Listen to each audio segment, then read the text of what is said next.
Председатель правительства Якутии Владимир Солодов проверил ход капитального ремонта в медицинских учреждениях Нерюнгринского района. В ближайшее время, кроме свежего ремонта, там должно появиться и дополнительное современное медицинское оборудование. Александра Цыбикова с подробностями.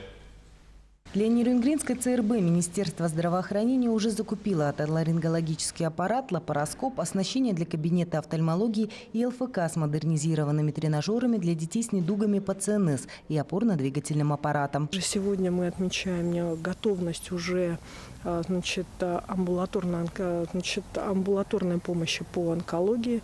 Она также через некоторое время после лицензирования будет открыта в Нерюнгринском районе.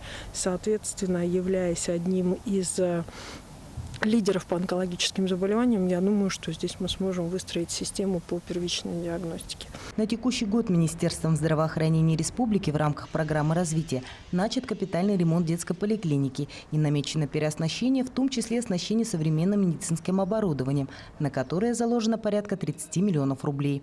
До конца года будет завершен ремонт первого блока, а в 2021 году всего капитального ремонта. Сегодня мы по-новому смотрим как на кадровый состав Нерюнгринской центральной районной больницы, так на взаимоотношения и с недропользователями, работающими здесь, так и на материально-техническую базу.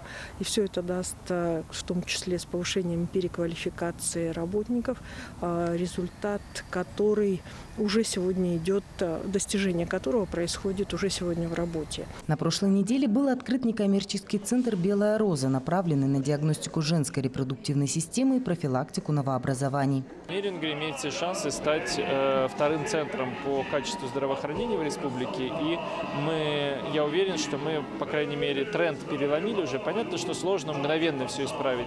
Проблемы застарелые, многолетнее недофинансирование, но дает о себе знать. Но, по крайней мере, я точно могу сказать, что Нерюнгринский район сейчас получает больше всех внимания и больше всех усилий по развитию здравоохранения во всей республике. Примерный объем финансирования данной программы здравоохранения по Нерюнгринскому району на период до 2022 года составит порядка 1 миллиарда 700 миллионов рублей. Александра Цыбикова, Захар Головин, Нерюнгри.